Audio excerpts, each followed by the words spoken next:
Welcome, everyone, to our second session of the day, Supporting Disclosure and Addressing Burnout. My name is Emma Bisco. I'm a Learning and Development Coordinator with the Work Wellness Institute, and I will be opening and closing the sessions today, as you might have seen me before, and I can guarantee you'll see me again. I'd like to take a moment to acknowledge the three historic nations and unceded lands that I reside and work upon. This land holds a special spiritual and cultural connection for the local First Nations in Metro Vancouver, the Squamish, Tsleil-Waututh, and Musqueam nations, all of which are a part of a larger group called Coast Salish. I'd also like to thank all our funders, our speakers, and all of our partners, and all of you in attendance today for making this conference possible. Before I hand it over to our wonderful panelists, I just have a few more technical housekeeping points before we begin. So we ask that everyone remains muted throughout the presentations, and we encourage you to please use the live chat on your feed loop screen to submit questions. We'll collect those questions submitted and follow it up with a question and answer period at the end of the session.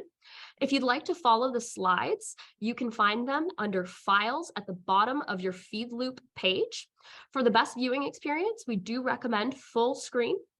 And lastly, this presentation will include some polls, so you will be prompted when it's time for a poll and just submit your answers on the screen. So to moderate this panel, we are so pleased to welcome Jamie Burton. Jamie leads transformative changes in the workplace with a purpose of enhancing accessibility and creating systematic change for employment of people with disabilities in Canada. For the past 3 years, she has worked with Canadian Council Rehabilitation and Work, CCRW, to develop solutions to meet the upswell of requests from businesses for inclusive employment solutions. Jamie was named CEO for CCRW's newly launched social purpose business, Innova. Jamie has been awarded the BMO Celebrating Women Innovation and Global Growth Award, Queen Elizabeth II Diamond Jubilee Medal, and the Lieutenant Government Community Volunteer Award and Rogers Woman of the Year Entrepreneur. Thank you, Jamie. We are so happy to have you here, and over to you to introduce our panelists and session topic. Wonderful. Thanks so much, Emma. And thank you to the Work Wellness Institute for inviting me once again to be part of yet another incredible event where we discover new information and share with each other what we know to be working and what we're still looking to learn. And so I look forward to today's panel as much as you do. And I'm very fortunate to have two incredible women with us today. And I'll just briefly introduce you to them. And then we'll lead into the session. We'll lead with Nicolette, and then we'll have Vanessa speak after that. We'll have a few questions in between, and then take notes if you'd like, or note your questions, because at the end, we will have a session of question and answer from our participants today. So I have the privilege of hosting this panel with Nicolette Gowan and Vanessa Thomas.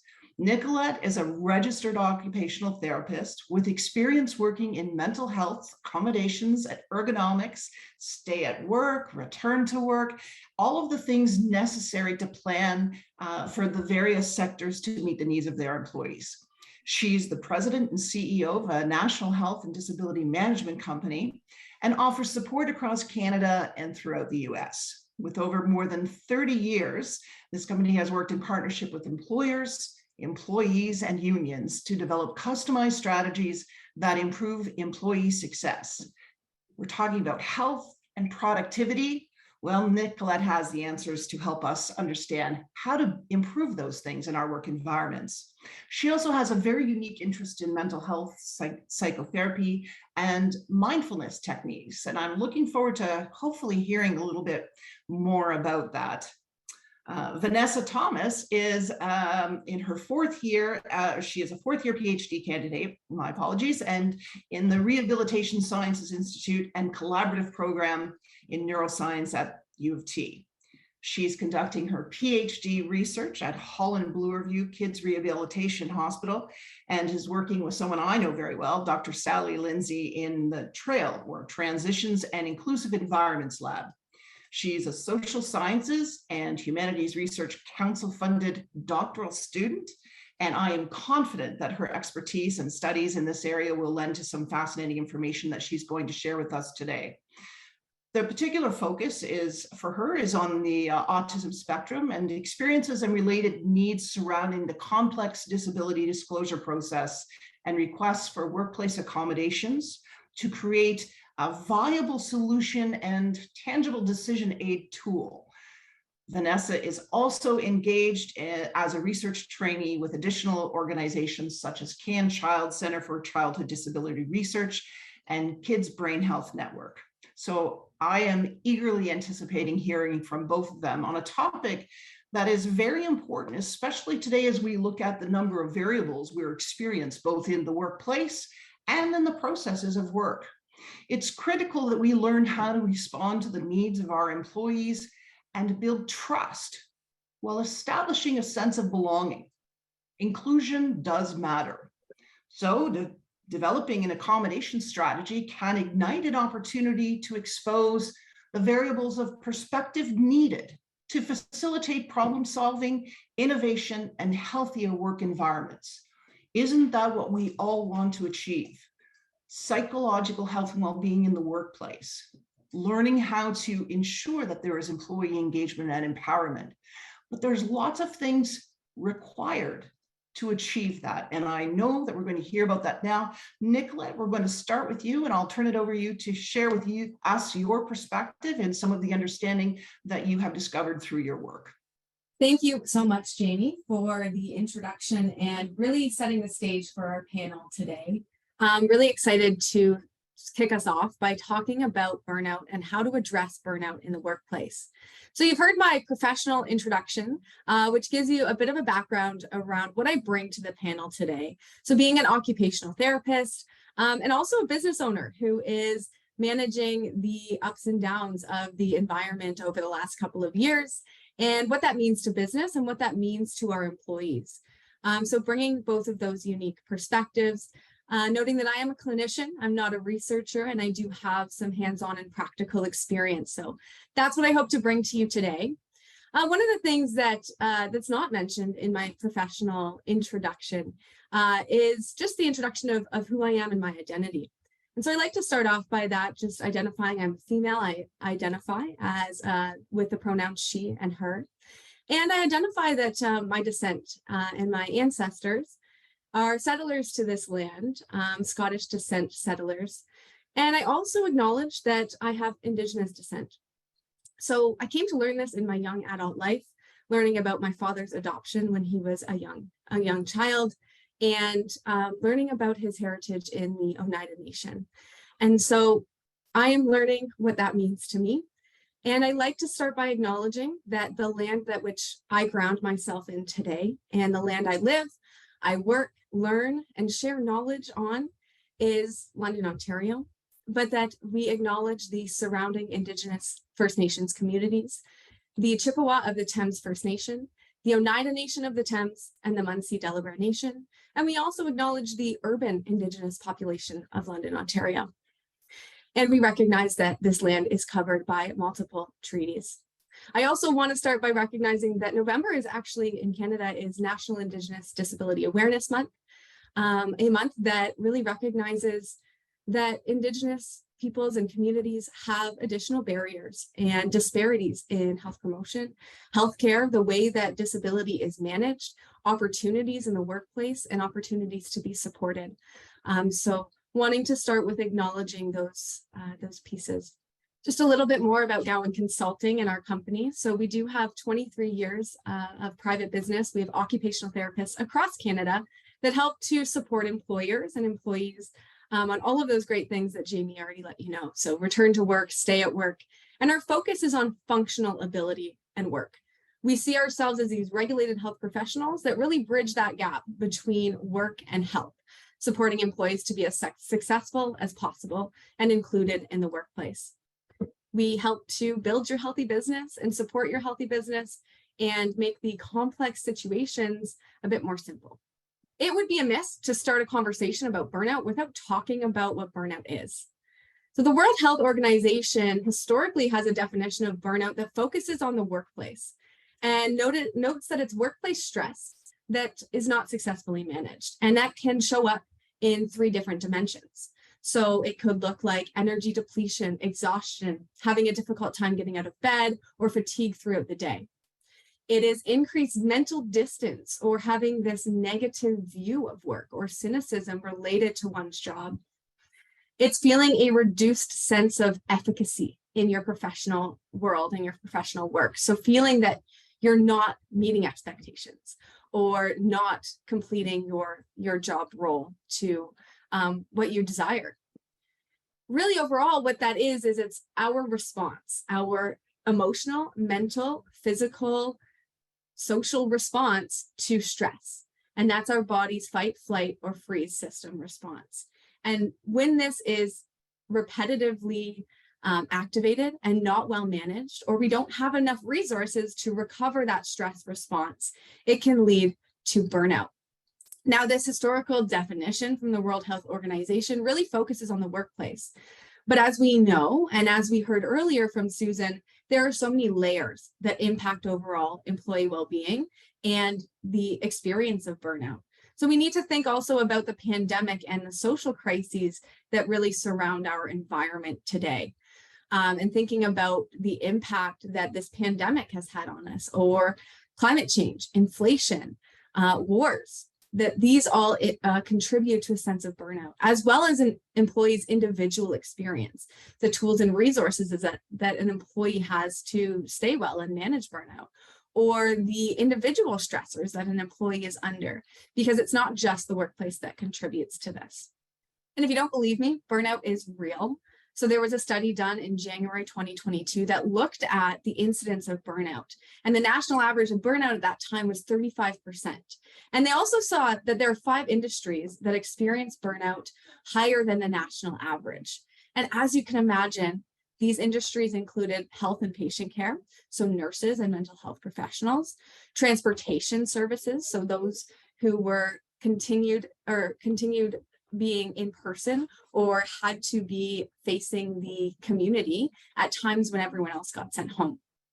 It could be finance, legal, and insurance, seeing all the changes in the business world. Education and childcare. Wow, has education and childcare changed and been through ups and downs? And first responders.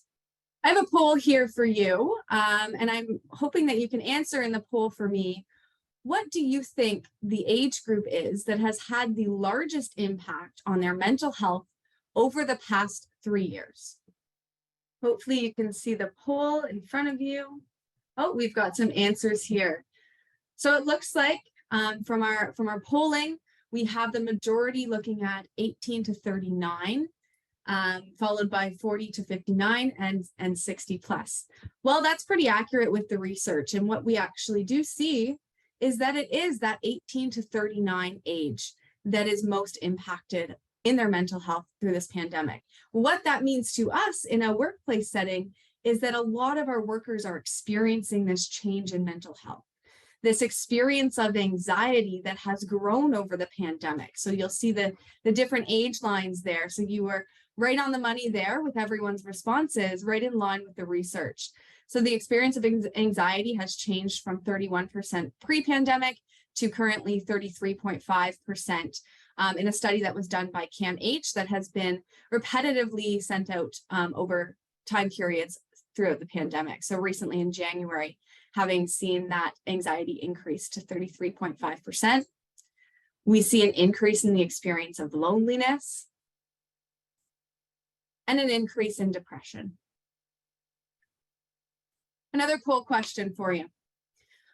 How do you think, or please answer this statement, the trust between employees and employers has improved, stayed the same, or lessened compared to before the pandemic?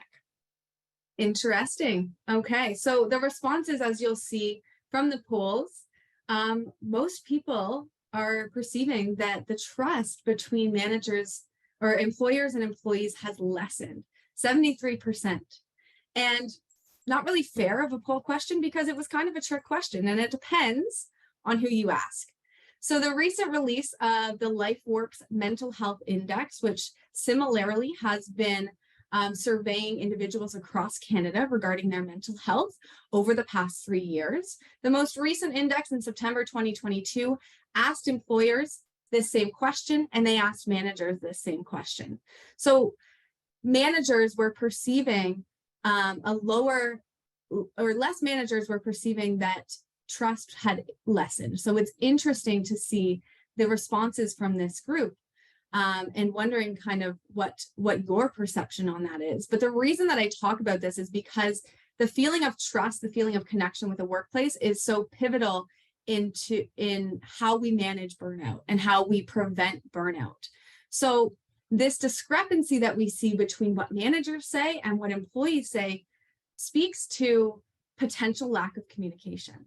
And that was actually shown to be one of the biggest factors that impacted trust, was how managers and employees communicated and how change is managed in organizations. When we look at the workplace, we see there are many causes of burnout. So we're focusing on the workplace right now. What we see is that unsustainable workload, so having more work and not enough hours to complete the work in.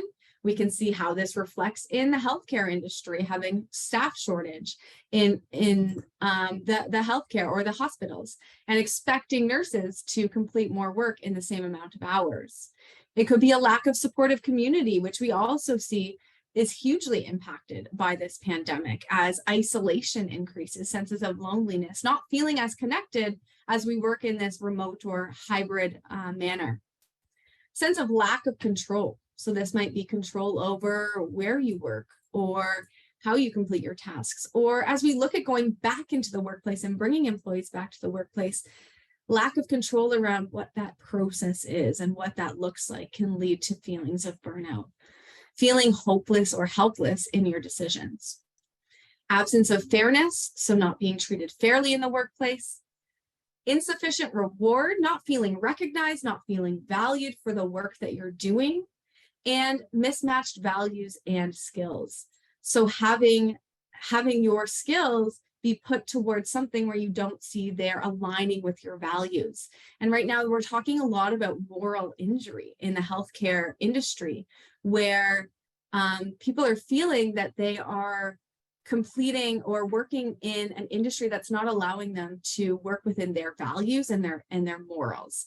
So when this is aligned or unaligned, we see this increase in risk of burnout.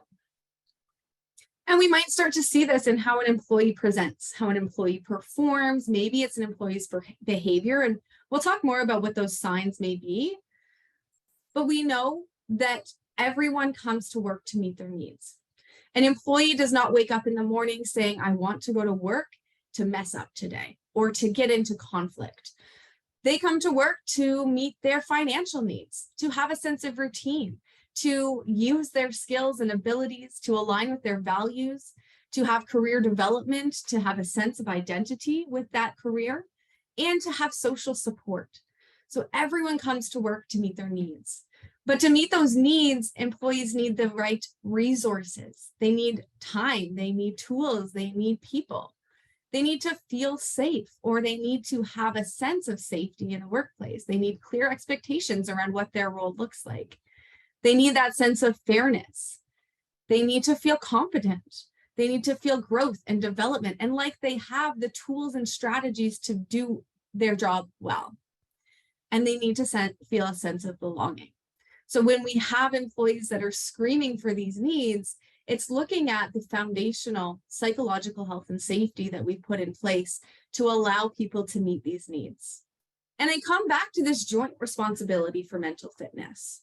So we as employers, or whatever your position is in your organization, an employer has the duty to take certain steps to create an organization where people can feel safe and people can feel a sense of belonging and that underlying psychological health and safety. So looking at how they're appreciated, recognized, how they're being provided growth and development, how their workload is managed, and positive peer interactions. So there's things that employers can do, but recognizing that there's also things that employees do to manage their own health and well-being. And there is outside stressors that might be impacting an employee's experience as well. So employees have that requirement to be able to use the tools that they have, or be provided with tools to help them with their well-being. And when we align that, that's when we get thriving organizations. And a thriving organization is one that's healthy, successful, caring, and inclusive. Your role, if you're a leader in a psychological, healthy organization, is number one, first and foremost, to be a role model of mental fitness. What are you doing to take care of yourself, and how are you demonstrating that back to your team and colleagues? Do you take breaks? Do you work till 12 p.m.? Are you showing that if your employees have flexibility, are you taking that flexibility as well, and really demonstrating a psychologically healthy plan into your work? Do you maintain social connections? And being vulnerable about the things that are hard. We are human, and employees connect to humans, not managers. So really being open in what are we being vulnerable about? Like, this pandemic has affected all of us, and in different ways. And it's okay to say that it's hard, and sometimes we need help. So what is your level of vulnerability in opening up conversation with your employees? Your role as a leader is also to recognize signs. So recognizing changes in behavior and performance, knowing that we have different employees that have different personalities, attitudes, skill sets, but the main thing to pay attention to is changes. And I'll talk more about that. And if you notice these changes and you notice signs that an employee may be experiencing burnout or changes, then you have the duty to inquire and to have a good conversation around, how can I support you to be successful at work?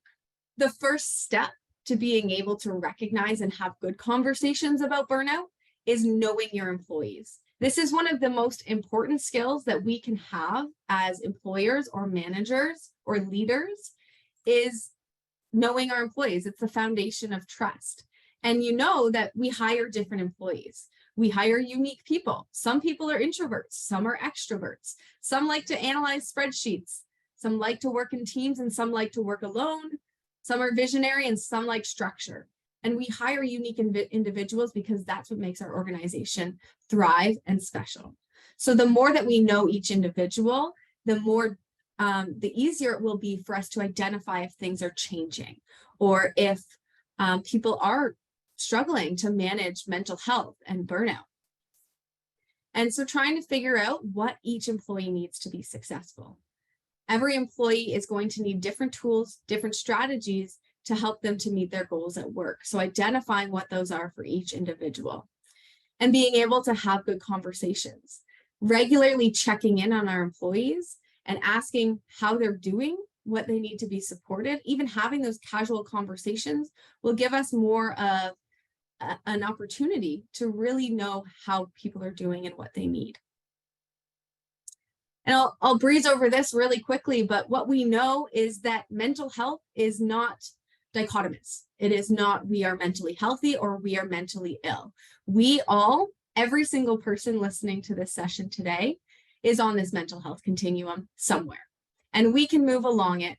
And as we move along this continuum, we may need different strategies to help us get back to healthy. So knowing your employees and having that consistent communication, those regular check-ins, is going to help you recognize that if an employee is starting to experience burnout, recognizing when they're in this reacting phase, maybe there's more forgetfulness, or maybe we've noticed that they're missing a couple of deadlines, or they come a little bit late to meetings, or maybe they have a short fuse, or they're not taking things the same way that they used to. If we notice when they're reacting, it takes a lot less work for them to get back to healthy. So if we are allowing them or not checking in with them, and they continue to move along the continuum into injured and then eventually into ill, that is when it takes a lot more support and potentially time off work and rest to be able to help that employee get back to healthy. And we know that work is healthy when it's supportive, when it's safe, and when it matches an employee's abilities, or they have the tools to do well. So keeping an employee at work is the best option for health and recovery. So as a leader, your role is to notice changes. So I noted earlier, we hire different people. If you hire an introvert who is naturally a quiet person and they don't speak up in meetings, that's not a sign that they're experiencing burnout, because that's who they are. So the more that you know them and the way that they act and react, the more that you'll be able to see these changes. So you're looking for changes in behavior. This could look like increased agitation during conversations, or that short fuse, or having more anger. It could be increased absences or inability to meet deadlines that previously they were able to meet. It could be a negative outlook. Maybe they are outwardly expressing negativity around the work that they're doing.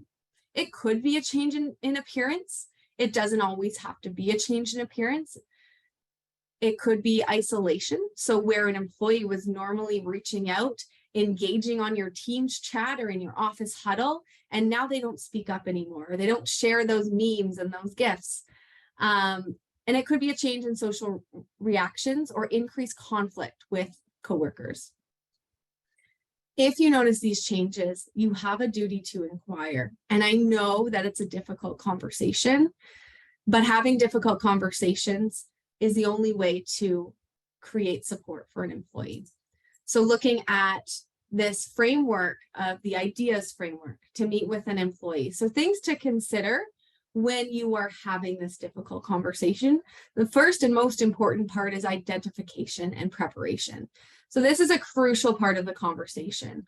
You want to identify exactly what the changes you've noticed are. Was it yourself that has observed those, or maybe a coworker has provided feedback? So being very objective about what you've noticed. And thinking about how you're entering the conversation. We experience stress as leaders as well. So is your nervous system in a place where you can have a good conversation? Or do you need to find a time to manage your stress response so you can have that conversation? Are you reacting based on your own stress, or is this person actually changed? So looking at that lens as well. And thinking about, is there any risk to this conversation? So what we see is risk of suicide can be increased, especially for individuals who are experiencing burnout. Is there any risk, and is there a safety plan if that were to happen? Do you have resources to provide to the employee? And engaging in the conversation. So how do you want to start? What do you want to open with? I always like to open with, I know that, or letting the employee know that they're valued, telling them what has been going well and what's great and how you really value them on this team, but that you've also been noticing these changes in behavior or performance, exactly what has changed, and just expressing your concern as a leader. Then after you start the conversation, you want to be silent. This is where you let an employee tell you what they need to be supported. And that uncomfortable silence is where we get the most productive conversation. A is looking at actions and interventions or accommodations. So are there adjustments to the way that you're working? Do you need additional flexibility to be able to attend that appointment, or to kind of manage taking your kid to school because that's causing you significant distress? Can we look at doing things a little bit differently? Or do you need communication delivered to you in a different way? And then what are those strategies to stay at work? Because we know that this is the first line of intervention, is helping employees to stay at work. And finally, coming prepared with resources and services. Do you have internal resources such as EAP or other kind of mental health support? Do they have support through their benefits to access external resources, giving them ideas to be able to support them to get back to healthy? I always like to remind everyone to listen with their ear, which means listening with empathy, attention, and respect. Listening is one of the most important skills we have as a leader, and it's what makes employees, or may have an impact on how safe, how heard, and how trusted an employee feels in their relationship with their leader. And finally, I want to leave you with this focusing on function. So not medicalizing the situation, not always requiring a medical diagnosis to be able to offer support to an employee, but really, what is their function at work? And sometimes employees have difficulty knowing what they need or what support is important. So helping them to outline their job tasks, and what exactly are the job tasks, the responsibilities or expectations that are challenging for you. How can we provide additional support or solutions, to help you to manage that? And so we're considering adjustments to job tasks, to the work environment, to the culture, or the way that you're interacting as a leader, and offering resources and support. And we know also that medical restrictions, if there is a medical component, are not the same as function on the job, and helping to determine what that looks like. So we often, as occupational therapists, are helping people to apply these medical restrictions to the work that someone's doing. So if someone has a medical restriction that they're unable to meet tight deadlines, that doesn't really give you any functional information around what tight deadlines are or what it is about that task that impacts them meeting that. So what also strengths does an employee have to be able to meet these deadlines? Do they need to block off time in their calendar or use do not disturb, giving them permission to reprioritize, having task lists or clear, distinct expectations? So really focusing on what you can do as a leader to support them and give them tools to be successful. And finally, focusing on their strengths. So I'll leave you with that because I know that I probably run over time.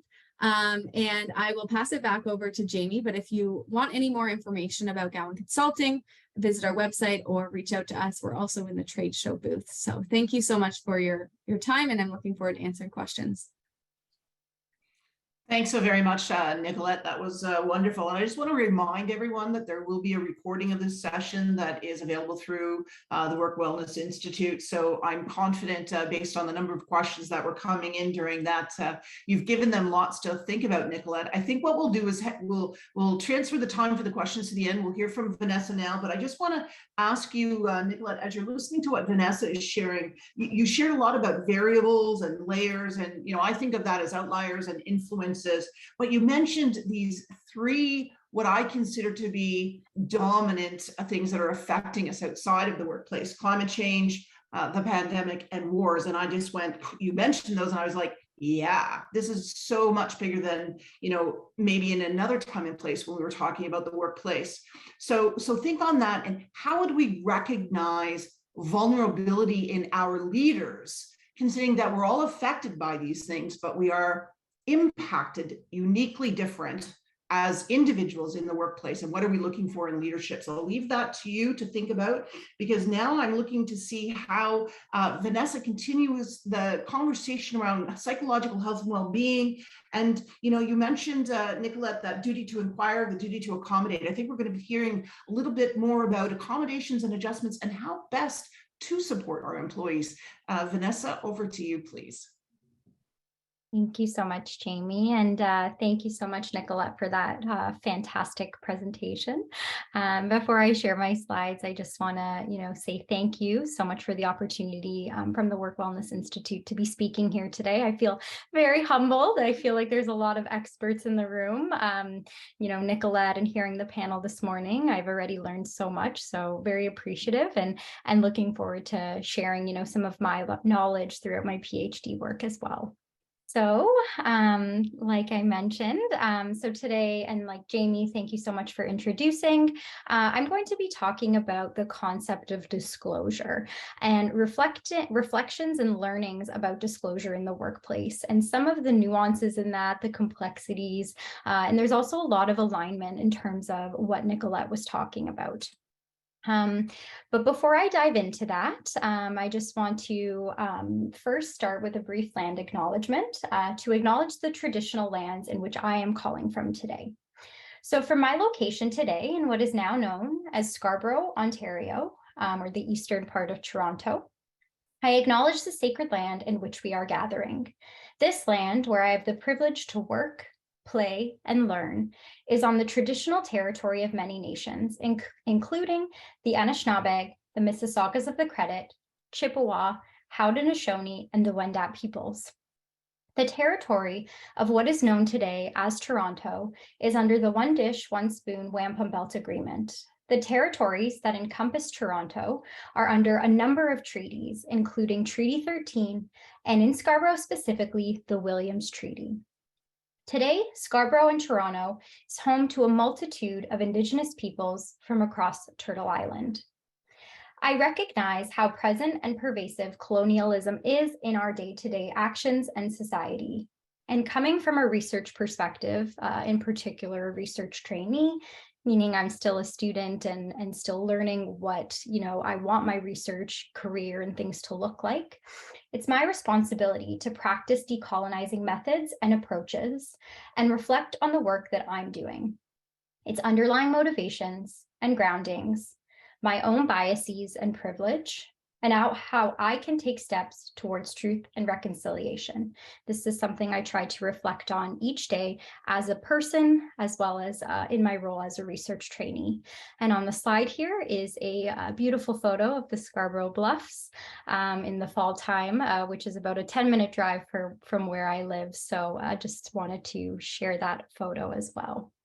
Okay, so thank you so much, Nicolette, for that fabulous presentation. I really see a lot of connection in terms of what you're talking about, and I scribbled down a bunch of notes here.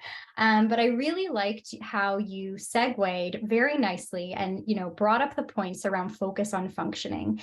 And it doesn't always have to be medicalized. You don't always have to share a medical diagnosis, and really thinking about, participation and what that looks like in the work role and at the job and in that environment. So that focus on functioning.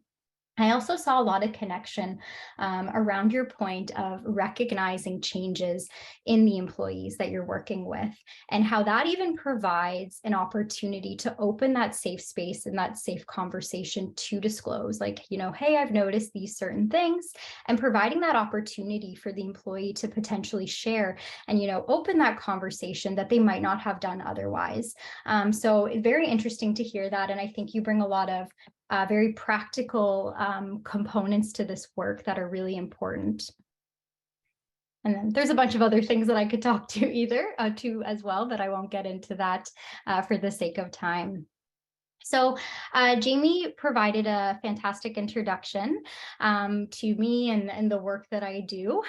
So just to provide a little bit more information and to preface my presentation today, my research and my work really looks at and works with children and youth with neurodevelopmental disabilities, as well as youth and young adults and the transition into adulthood. And that's really where my focus lies. However, my PhD work, I've also had the privilege and opportunity to explore what this means more in the adult and older adult population too. So in academic terms, what's called a comprehensive exam, I really got to delve into the literature to understand more about disclosure decision-making at work among persons with different non-visible health conditions and illnesses and disabilities. And then, like I said, my doctoral research, more so over the past 3 years now, entering my final year, has really looked at youth and young adults on the autism spectrum. Some other research interests that I have and skill sets that I'm developing include knowledge translation and implementation science. So this field about how do we implement things, how do we get people to change their behaviors, right? Always the winning question.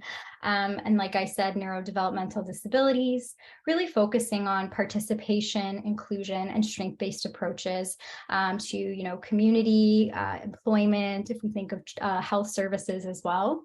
And then in my research approaches, I really pride myself in taking co-design and what's called participatory or patient-oriented research approaches.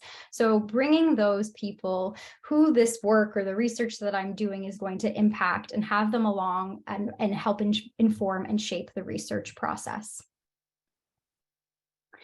So I have 2 polls similar to Nicolette to kind of start off the session, and just so that I have an understanding of where everyone's coming from in terms of disclosure conversations, and if this is something you've been a part of or if this is something you've navigated.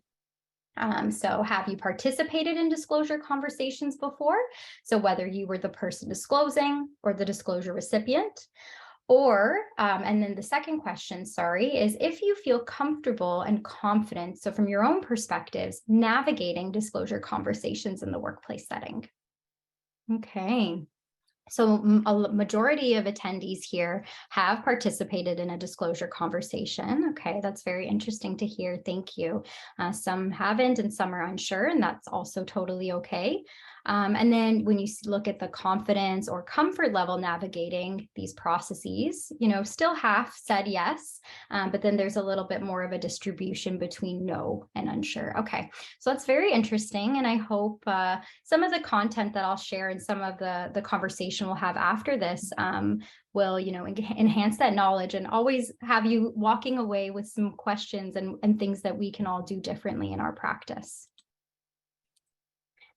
So I always like to start this slide or my presentations around disclosure, really highlighting things like stress, anxiety, uncertainty, confusion, and that when talking to different people about disclosure, this is often what is felt when they're deciding whether and how to disclose, whether that's a diagnosis, whether that's their needs, more of those functional needs, whether that's requesting accommodations at work. And disclosure is really complex and it's quite individualized. So experiences are going to vary on the individual level, needs are going to vary on the individual level, and there's numerous factors that are considered and weighed in this kind of risk-benefit analyses. So throwing around the term of disclosure, thought we could take a step back and kind of define what that means. And I really like this definition, and this actually comes from the mental health literature in the workplace. And this this group of authors define this as the process where a person informs others at work about their health condition, their symptoms, those more functional workplace needs or accommodations at work. This can occur at different and or multiple time points throughout a job, and it can vary on the amount and the type of information shared. So people sometimes think of it as a yes-no one-off decision, but that absolutely is not the case. Then we also talk about and can think about the process of concealment. And this is when you're actively hiding health information. So actively hiding information in the workplace and the toll that can take. And I think that also lends nicely into some of the information Nicolette was sharing as well. So based on the literature and the research, several factors have shown to influence disclosure choices. This is very high level, and there's a lot more than this as too. But if you think about the disability or illness type, so is it progressive? Is it chronic? Is it episodic? Are there flare-ups? Things like that need to be considered. The stigma. So different health conditions, disabilities, and illnesses have different attributed societal stigmas, and that's really important to consider as well. The workplace environment. So Nicolette talked a lot about this, right? And the culture and the climate, the people, you think of the leadership teams, upper management, lower management, all of those different people that play a role in the workplace culture and environment. That person's job security, that's going to influence, their comfort with disclosing and the type of role that they have, the type of industry that they work in. Their goals. So we like to say that people who are hoping to achieve a positive outcome, so ideally, receiving suitable supports at work or suitable accommodations are often more likely to disclose than those who are avoiding negative outcomes. So for example, fear of discrimination, stigma, bullying, past experiences. So whether those were positive or negative. Qualities of the disclosure recipient, and are they not judgmental? Are they compassionate, empathetic, kind? Are they reliable? Different qualities that people can pick up on and can make someone more or less likely to disclose to that person. Identity, is their disability part of their identity, and is that something they talk about and they share? And then, of course, looking at the positive and negative outcomes of disclosure, and then sometimes the off chance where it's kind of neutral and nothing really happens as well. So elaborating on the outcomes, the pros and cons of disclosure. So some of the benefits cited in the literature include social support, so enhanced social support at work, increased acceptance, catharsis, so those cathartic feelings, feeling relief, receiving suitable is the key word, so they're actually appropriate accommodations, and improved psychological well-being. And sometimes that can come from, in particular, if they're hiding, if they're overcompensating or doing things that are putting that extra stress and toll on that person. Thinking about risks, this can be discrimination, bullying, stigma, being discredited at work. And we hear sometimes, and I've heard from some autistic young adults share with me, particularly those who are women, who might be, more chatty, and you think of the stereotypical definition of autism where they've been discredited and people will say, you're not autistic, you don't have those, typical symptoms. And so sometimes people aren't believed, or they think they're attention seeking, just try to get that extra support. So that's also a risk. And then of course, not getting hired. And there's also instances of job loss. So based on this, I wanted to share what I've learned from my research so far throughout my PhD. So here are 2 projects or papers that I put on the slide there, and we can maybe share the links after if anyone's interested in diving deeper. Caveat that it is an academic journal, so hopefully we do our best to make sure that it is understandable. But so the one in the back was what's called a qualitative ethnography, and that's really just a fancy term, a fancy way of saying looking into the evidence, looking at the literature on different qualitative studies. So interviews, focus groups, those type of studies, bringing together all of those studies to assess and come to a common understanding about what those experiences are. And so did that looking at non-visible disabilities and illnesses. And then this study here was the first phase of my PhD work, which was a needs assessment and focus group study to understand the workplace disclosure experiences, influencers, and needs among autistic young adults in Canada. So what I've learned from this, and a lot of this does align with what is shared in the literature. However, what's notable about this is that the research that was conducted by our team really brings together so many different experiences across different disability, illness, and health condition populations to really have that comprehensive understanding. We also looked at not only the decision-making factors, but what does navigating actual disclosure look like, right? It's not just, I have this, X. It is quite complex and it is a process. And then as well, really focusing on the experiences. So through those interviews, through those focus groups, understanding what people are saying, what they need, and trying to, come to an understanding about that. So again, coming back to those workplace environment factors, the culture, the climate, what policies are embedded. And some noted, despite having some policies embedded, it's really about how they feel in that environment. Sometimes there are policies in place, but it's not always translated into practice. And so how they feel in that environment. Again, the job role, the industry, do they have a secure job? Is it private versus public sector? Is it more gig type work? The need for accommodations also heavily influences whether the person is more likely to disclose. Goals and outcomes related to oneself. So for example, again, coming back to that catharsis, being true to oneself, things like that, identities and personal values. We learned a lot about intersectional identities and how that influences someone's potential likelihood to disclose whether they have a disability, right? We all come with different identities and experiences. Personal values, is honesty a big part of who they are? Independence, thinking about those things. Coming back to strengths, right? And that's so important, and how, even bringing that into your conversations when you're disclosing.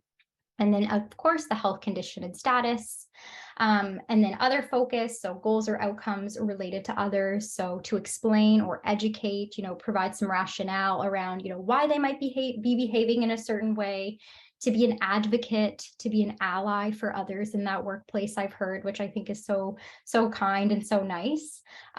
Thinking about the societal norms and views, and then again, the characteristics of the disclosure recipient. And then coming to disclosure knowledge and skills, and how this varies across, different populations, different age groups.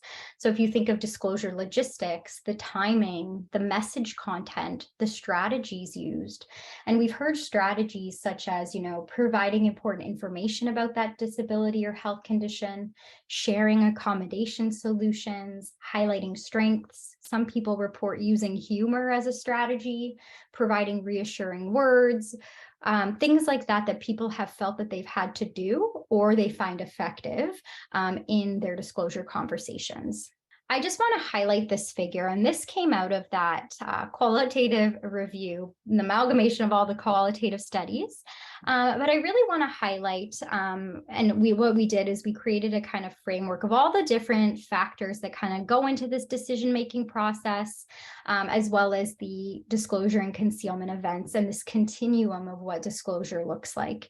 So some talk about full disclosure, where, they're totally open about it. And typically, it's because it's a big part of who they are.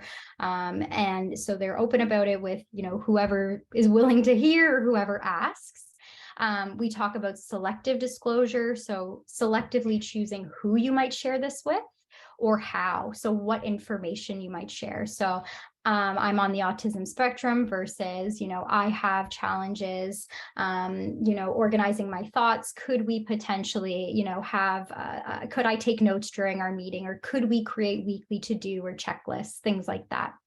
And then voluntary or forced. So whether it's their choice, or sometimes in some instances with hospitalizations, or I'm sure is often the case sometimes with burnout, where, they break down and they can't take it anymore. And they feel like they have to share, there's no other option at that point. And then, all these other influencing factors, geographic location, we forget sometimes, and culture and different things like that can influence how we perceive disability and illness and health. Policies from around the world, even in Canada, and how that influences employment related policies. The age, so we find with youth and young adults, there's of course less experience there. And then coming back to the gender and intersectional identities piece. So I'm just looking at the time, so I'm just gonna move along. I put some quotes on the slides from some of the studies that we've done just to highlight some of these points. So I might not tell people I have autism because I know they might not understand, or they might not know what autism is, or might not give me the job, or they may assume that I'm not capable. And this feeling and this experience is quite common, which is very unfortunate. And this is a nice quote. I had one manager who literally on my first day was like, okay, we're going to have a discussion about work styles and what's your best way to work and what are things you don't want to do and what do you love doing. So if it's a very frank and open discussion, I'd be much more comfortable disclosing that. And what a fabulous way to start a conversation. These are some strategies the autistic young adults have used to assess if they're going to disclose. I'll bring up autism in a general sense and get an idea about their perceptions on it before them saying, I'm autistic. Others have talked about disclosing other illnesses or conditions prior to their autism. A couple of times I've gotten a really weird or negative reaction to that. And this participant was speaking to disclosing his hearing loss. And it's like, okay, well, I'm definitely not going to tell them about my autism then. And this kind of comes back to the point of the intersectional identities. So this participant said, it's almost easier to disclose the fact that I'm gay, the fact that I'm trans, than to say, hey, I'm autistic. And then this quote, they raised a lot of little nasty jokes that I didn't care for, and people were joking around. And by me being Black, and it was an all-white company I was working for, I decided not to tell. So, sorry, I'm a little over time, so quickly go through these last two slides. But really what came across all the research is the role of the employer, the managers, the leadership team, that environment, and how crucial that is in creating an environment that's inclusive, flexible, and fosters, the opportunity to have these conversations with employees. We're all coming with different strengths, different skills, and, embracing that. If we were all the same, our world would be so boring. So, really taking that into account and the role of the employer. And then some quick little things about, and this Nicolette touched on a lot of these things, but if we think about naturally embedded supports and adjustments, and even COVID brought this to light, being able to work from home, flexible work hours. Now there's some employees who don't actually have to disclose because they have those flexible supports embedded. Engaging in disclosure conversations early, communication and communication styles. I loved Nicolette's example about, being the person to be like, hey, I have noticed these things, and, starting that conversation. Staff training is a very important starting point, but definitely not the only thing to do. I think it's good to educate, but to change behavior, we often need more than that. Environments where people feel safe to ask questions, to be their authentic selves, to share, hey, I'm not having, the weight of the world is weighing heavy right now. I need a second. Being able to say those things. Looking at policy levels is always a good way in terms of sustainability. And then leveraging external supports and services. So like Nicolette's, the work she does, right? And leveraging different companies and services that can help support these processes. Sorry, very much going through that quickly. And then just wanted to highlight some resources. So I know there's an employer resource hub on the Holland Bloorview website. The work I do through the Trail Lab is coming out with toolkits for young adults as well as employers around workplace accommodations and disclosure. And then, sometimes from a quick Google search, and these are just ones that I like to turn to typically, but there's a lot of great toolkits that are readily and freely available for people to tap into just to educate themselves and, a few takeaway tips or strategies.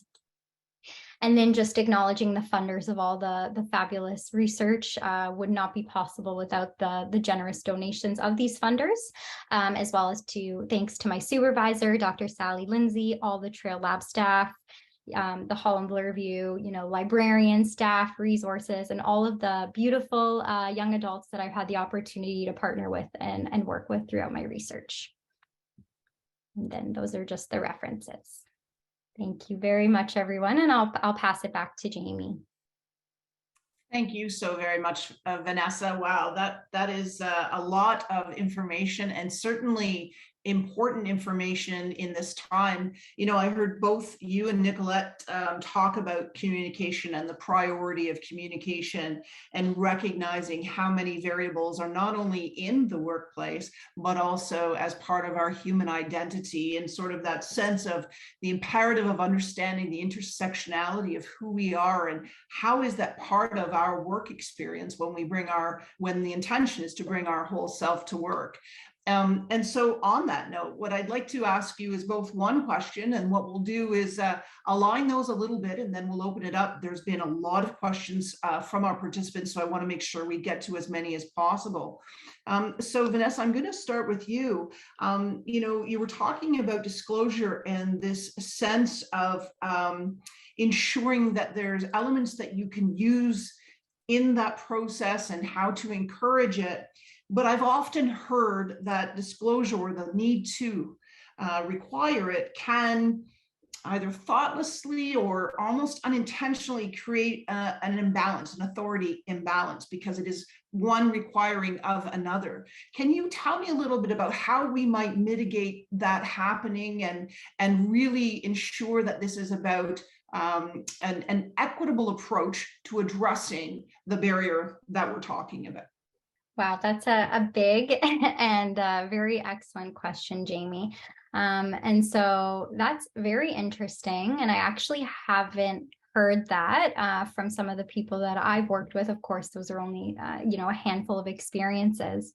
But I would imagine that, from the, whether that's the manager or the organizational, whatever level this is coming from, is by embedding and starting this process as early as possible, throughout the employee life cycle, or thinking about the different places that this can continuously be brought up.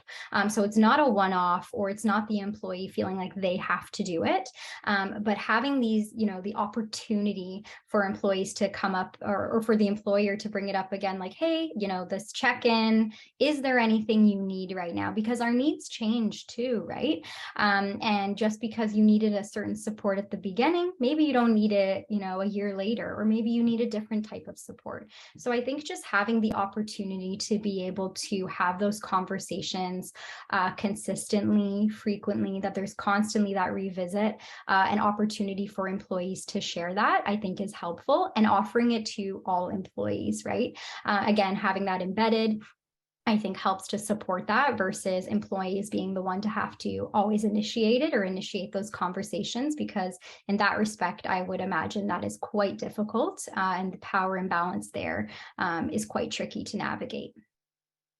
Well, I think you did an excellent job of answering that question, by the way, Vanessa. Oh, I think thank you. you're spot on with that response. That's exactly, you have the intention there. And so I'm going to take that then and extrapolate and go back to Nicolette on my question about vulnerability and leadership, because I think in that there's a couple of examples there where there's a dimension of that vulnerability by embedding this process and ensuring that it's not a one-of, it's part of everything. So Nicolette, what do you think now? Can you respond from that perspective of how we might identify the potential of leadership because they are willing to be vulnerable in the workplace? And what does that mean to this process of accommodations and adjustments and ensuring that we are fostering a place where disclosure is possible? Yeah, I think vulnerability is complex, and I talked a lot about leaders, and your role as a leader is to open that floor for people to be able to speak up and to share their experiences, and creating a team and culture where not just the leaders but coworkers are also kind of being vulnerable about what's hard for them about this experience. And before we went to Vanessa, you had me think about kind of, we're all experiencing the social changes right now, the climate change, the inflation, the wars, and the heaviness of that. And all of this is uncertainty. It's out of our control. And so being very open about that and talking about how uncertainty can be hard and challenging. And personally, I don't have the answers or solutions to what's going on in the world right now, but what I'm doing for myself, and I hope that you're doing for yourself, is taking that time, and we can embed more flexibility because sometimes people need to take it a longer break or have their day shorter. And so I guess part of your question was, how do we look at kind of potential for leadership and vulnerability? And so I think that having employees that are open about it as well, to create the opportunity for others to be open and disclose that. And also as a leader, being vulnerable to set that stage, to check in and say, this is really hard for me too. I'm navigating uncharted territories right now. And also, you probably heard the analogy, we're maybe going through the same storm, but we've all got different boats. And so I acknowledge that you may need something different than what I need to be supported, or you may need something different than one of your colleagues to be supported. And so how can we adjust that to give you what you need to meet your goals? So yeah, and I think it also comes in, how do you make available the resources that you have and talk about them? So if you have an EAP program and you never talk about it, or you never encourage people to access mental health resources, then are we being vulnerable? Are we reducing stigma at all by not talking about them? So I don't know if I answered your question, but I think you did a good job of answering the question. I know that there's lots of information, and there's certainly, again, perspectives comes into it, but you did a really nice way of leading into one of the questions that came from the audience, because I think both of you have recognized, the variables or how to, address change management. So in the context of where much is going on, or there are many outliers outside of the workspace, and bringing it into that personal connection of vulnerability where we're able to talk to it.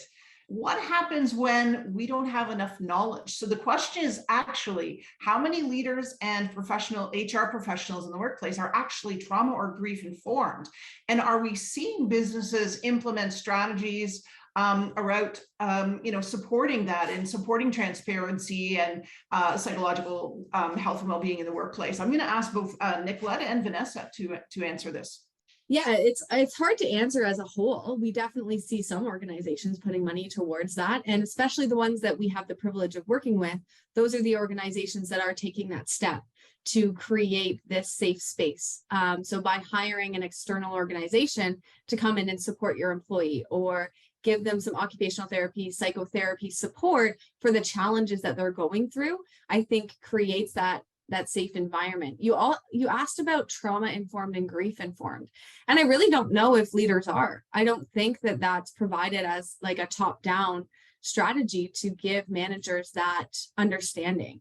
I know that, like, through our experience, we do manager mental health training, but does that make things trauma informed or grief informed? It probably doesn't. And so what additional resources can employers give to leaders so that they have that knowledge? And I don't think that I do see that a lot, but it also is, being a leader is humility, is knowing that I might not say the right things. I might not know everything about your experience, and I don't know everything about your experience. You are the only one with your lived experience. So I might say the wrong thing, and I'm here and I'm open to learning. And we're seeing that a lot in trying to develop inclusive spaces, that we can't position ourselves as someone who knows everything about someone's experience or is completely trauma informed, because that might look different for one person than it does to another person. That's great. Thank you. Vanessa, did you have something to add to that? I think you do.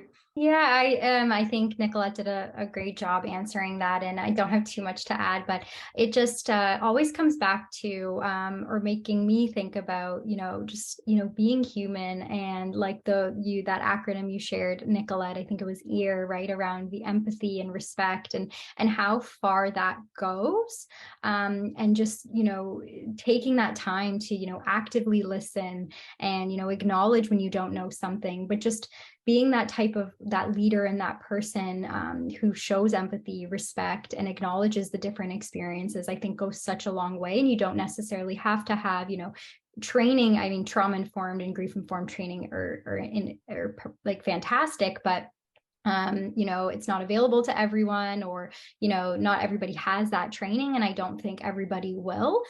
So it always comes back to just the things that you can do as a human being, and, how you would want to be treated if this was the situation, right? And coming back to empathy. So I think those are sometimes the skills that we forget the power and the impact that can have and the change that can make. Yeah, I think you've both hit on sort of the commitment that's necessary. And it's that, that extension of vulnerability is the reason why we recognize it, is because we understand and see there's evidence of that human connection. There is that willingness. You're right. And I really appreciate that sense of humility. I have a question about your specific research, Vanessa, so I'll come back to you. Did your research look at best practice strategies that support those who come to educational and workplace spaces who have challenges tied to those who fall on the neurodiverse spectrum? So best practices for those best practice strategies that support those who come to education and workplace spaces and have challenges tied to those who fall on the spectrum. Okay. Yeah, that's a good question. So I didn't look particularly at that, but naturally with this work, I have delved into that work a little bit and have discussed with different people, or what I've learned from the youth and young adults I've worked with. There is no one size fits all approach. I know that's a bad answer, but that's the truth of it. And I think, neurodivergent people, and in particular, my work looks at autistic folks. You've met one person, there's a saying, you met one person who's autistic, you've met one person who's autistic, right? And it's just like you and I and everyone here today, we're all so different. And so it really needs to take an individualized approach. There are some, interventions or strategies that are used that can sometimes have that more widespread benefit or support. So if you think of things even like in the interviewing stage, right, a typical or traditional interview doesn't always work best for people who are neurodivergent. So rather than questions that are super open-ended, adding some structure to them, providing the questions beforehand. A lot of people talked about how in the pandemic and being able to do these interviews virtually actually really helped them get jobs versus doing it in person. So thinking about those flexible and, approaches to the way we do our day-to-day work, or shift away from that traditional work style. Things like breaks, or, providing structured tasks, being very clear in your expectations, right? Nobody likes when things are ambiguous and vague.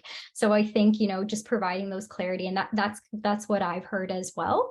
And then always ask the person, some autistic people love working with other people. There's the stereotype that they don't, right? But some do. And just like, again, everyone on the call today, we all have different strengths and different needs.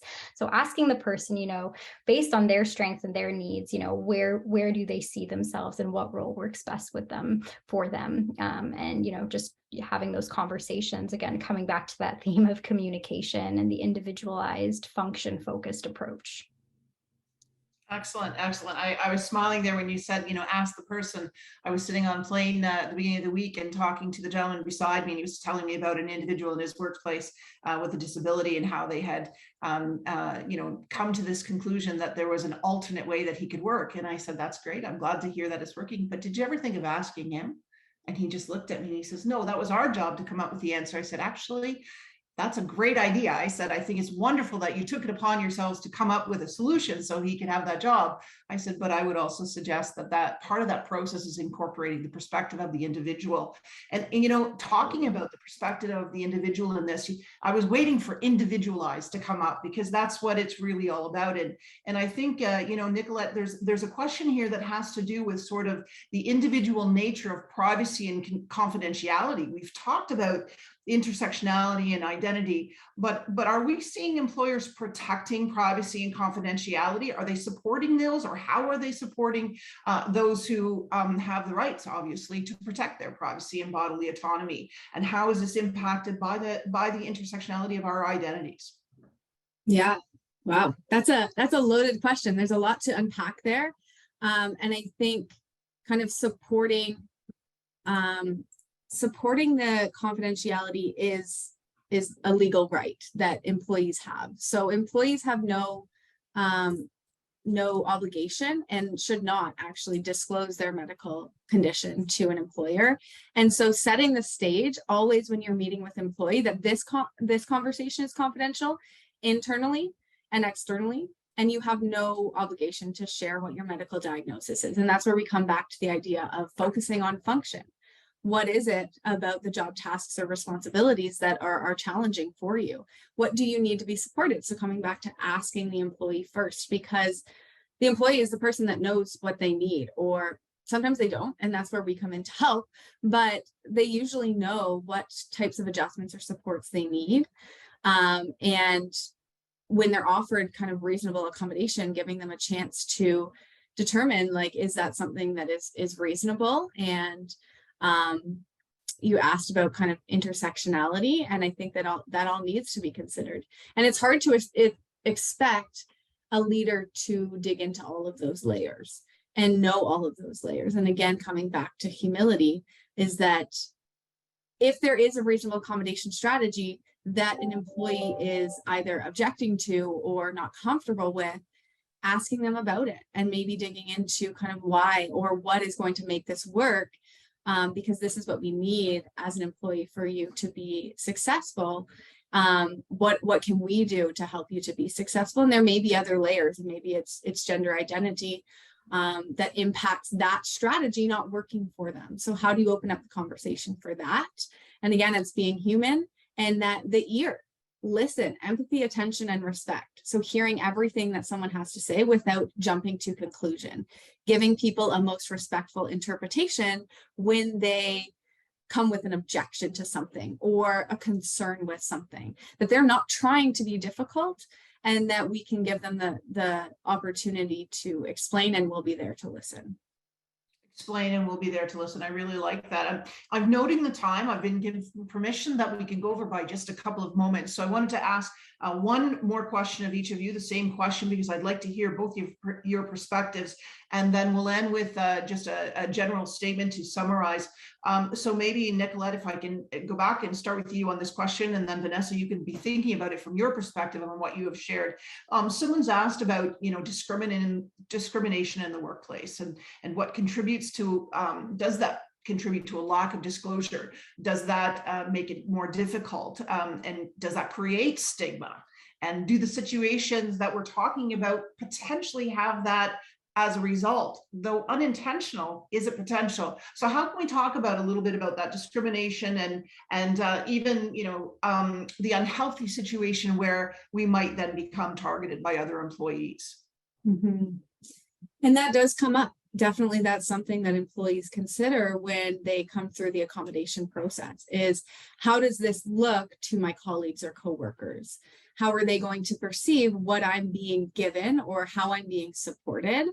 One of the things is to be aware of the attitudes and cultures of your organization and to have specific policies to address any type of discrimination and harassment, and let the wider culture and organization know how that's being dealt with.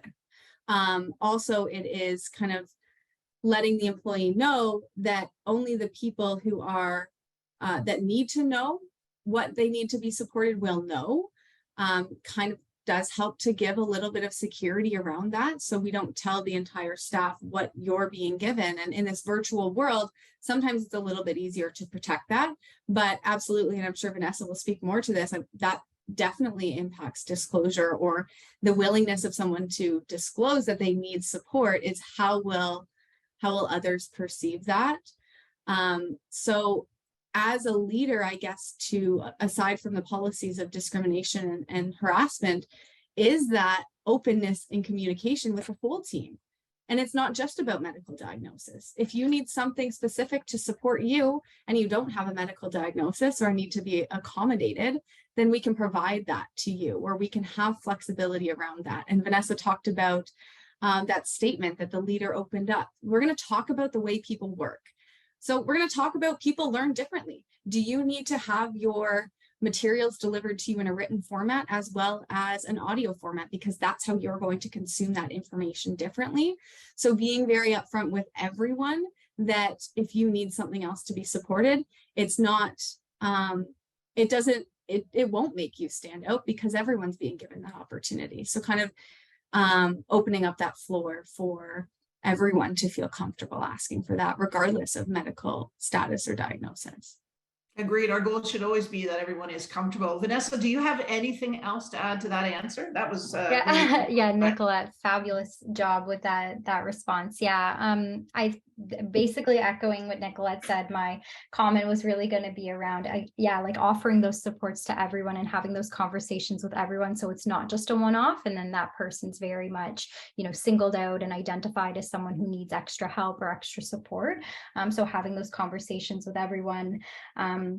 And again, comes back to Nicolette's point too about leadership and managers being role models in these conversations, and when something is noticed where maybe somebody is being singled out and how that is handled.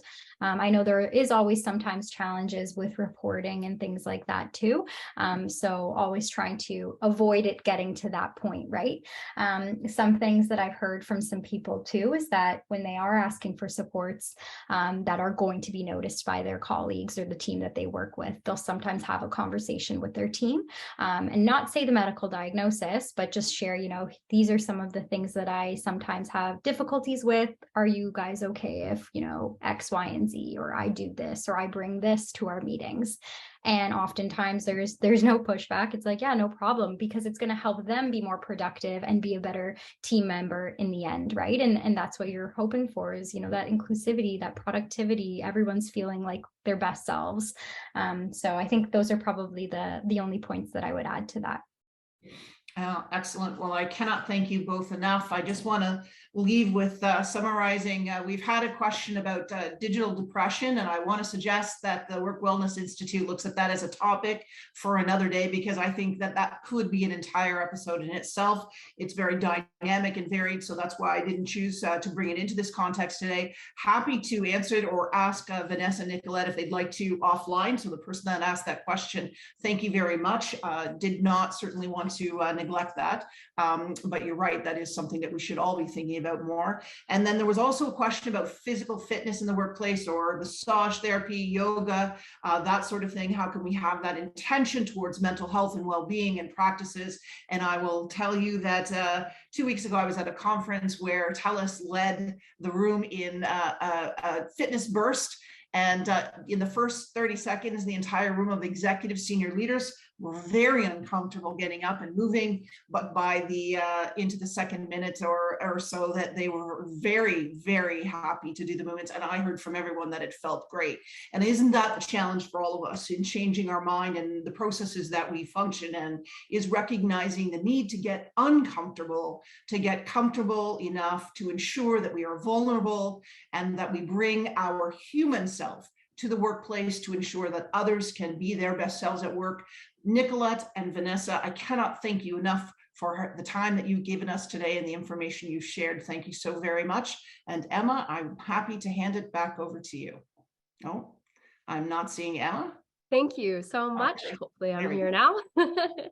Thank you, Jamie, Nicolette, and Vanessa, for that wonderfully insightful conversation, and a great way to end with some future things and topics to talk about. We're always happy to hone in and make sure that the material and educational opportunities are as relevant as possible for everyone. So happy to have those moving forward.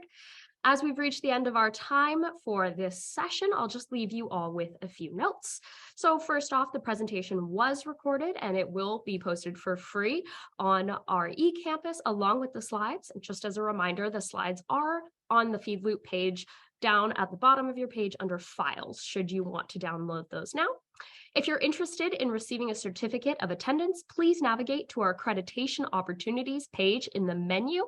By purchasing all 3 panel certificates today, you can receive an annual WWI membership, guaranteeing you unlimited certificates for e-courses, webinars, and more.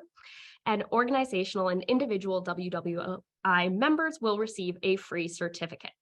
Our next session, Implementing Flexible Working Practices, begins at 12:30 Pacific Standard Time. And I'm happy to say, if you enjoyed the meditation from our first break, well, we have another one over the lunch break.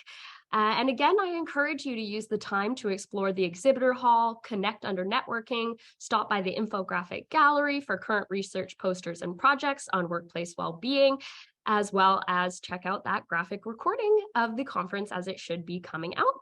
I'll also say, if you navigate to the Work Wellness Institute exhibitor booth, you can learn more about our app Workistic and our Work Wellness Institute portal, which aims to provide a one-stop platform where employers, employees, academics, students, and individuals can easily and quickly access high-quality resources peer-reviewed by experts in the field.